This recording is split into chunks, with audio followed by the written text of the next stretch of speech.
Bonjour les amis, bienvenue sur commentphotographier.com. Aujourd'hui j'ai Viviane qui me pose une question, elle est photographe débutante et elle voulait savoir quel était l'intérêt d'utiliser l'histogramme quand on débute. Alors, c'est vrai que j'ai eu des remarques à ce sujet, mais bon, de photographes chevronnés qui remettent en question l'intérêt de l'histogramme pour pouvoir lire correctement, réellement, l'allure d'une image au niveau de l'exposition. C'est vrai que bon, quand on a l'habitude de faire de la photo, quand on est chevronné, quand on sait comment ça se passe, on regarde que très rarement l'histogramme.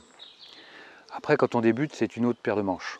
Pourquoi? Parce que on n'est pas sûr de notre exposition, on n'est pas sûr de l'allure de l'exposition de notre image, donc parfois l'histogramme va pouvoir nous aider à nous faire une idée de comment est notre photo. On ne sait pas trop si dans les parties sombres de la photo, si je ne suis pas trop noir, dans les parties claires, si je ne suis pas trop clair, si je ne sais pas comment activer un peu l'alerte de surexposition, des choses comme ça.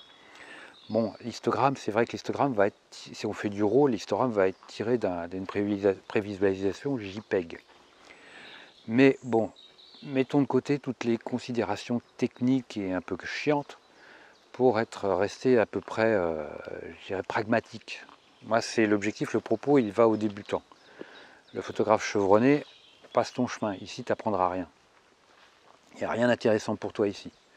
Donc, l'objectif, c'est de faire simple, de faire basique. Je gagne rien à faire ça, si ce n'est qu'après de pouvoir aider les gens à avancer.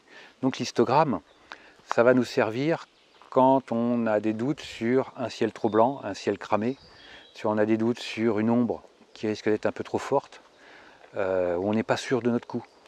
Donc on va vite regarder dans l'histogramme les parties claires ou les parties sombres. Alors pour rappel, dans l'histogramme, tout ce qui sera à gauche de l'histogramme concerne les parties sombres de l'image, tout ce qui est à droite concerne les parties claires de l'image, et tout ce qui sera au centre, ça sera pour les parties neutres, on va dire. Ni clair ni sombre, on va dire les tons gris, en fonction de l'histogramme. Donc, sur votre image, quand vous regardez l'histogramme, c'est pas grave si ça monte très haut au niveau de l'histogramme, c'est pas grave.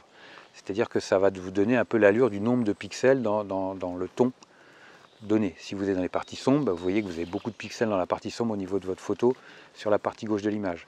Si vous avez quelque chose qui monte très haut de la partie droite, c'est que vous avez beaucoup de pixels dans les parties claires.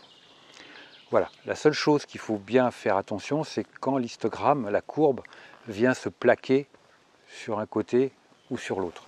Quand l'histogramme vient se plaquer sur un côté, c'est là où il faut faire attention, parce que là, c'est l'alerte. Vous risquez d'avoir, par exemple, si c'est plaqué côté gauche, vous risquez d'avoir des parties trop sombres.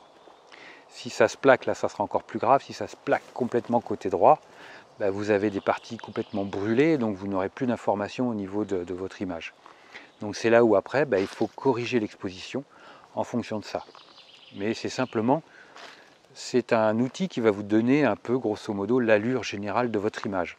Et c'est simplement, au début, on va l'utiliser, parce que je pense que c'est un bon outil pour bien comprendre l'exposition, comment ça se passe, et de bien évaluer la surexposition, la sous-exposition de certaines parties de notre photo. Puis après, au fil du temps, on se libère complètement de l'histogramme, parce que on connaît notre appareil photo, on connaît notre image, on connaît le mécanisme de l'exposition, on sait comment ça fonctionne, et on va pouvoir se libérer de cette vision régulière de l'histogramme. Donc voilà, pas de panique. Utilisez l'histogramme, même si certains vont vous dire que ça ne sert à rien, que ceci, que cela. Vous débutez, vous avez cet outil à disposition, utilisez-le. Tout simplement, mettez-le à profit. Peu importe ce que vont vous dire les spécialistes et compagnie, on s'en fout, c'est pas le problème. Vous, si ça vous aide, utilisez-le. Point barre. Il n'y a pas de mal à ça, c'est fait pour ça. Sinon, les constructeurs, ils ne le mettraient pas. Rassurez-vous. Hein. C'est comme dire que le volant, c'est surfait pour diriger une bagnole, quoi. Constructeurs, ils ont fait un volant, c'est pas pour rien. Donc, un constructeur d'appareil photo, s'il vous met l'histogramme, c'est pas pour rien non plus. Donc, utilisez-le, si vous estimez en avoir besoin, utilisez-le, ne vous en privez pas. Après, c'est vraiment, comme on dit sur les emballages de la bouffe toute prête, c'est une suggestion de présentation au niveau de votre image. C'est une suggestion de l'allure de l'exposition. Donc vous pouvez faire des corrections si nécessaire en le regardant. Voilà les amis, bah, écoutez, si vous avez des petites remarques, si vous avez des petites astuces, des conseils au niveau de ça, si vous avez des questions à me poser, n'hésitez pas à me les laisser en commentaire. Si vous voulez vous abonner à la chaîne, n'hésitez pas surtout, moi ça va beaucoup m'aider. N'hésitez pas à me laisser un petit like, moi je vous like super fort. Et puis bah, si vous voulez faire partie de mes contacts, c'est juste là. Et puis bah, il y a des petits bonus pour vous. Et puis bah, je vous dis à très vite. Ciao les amis.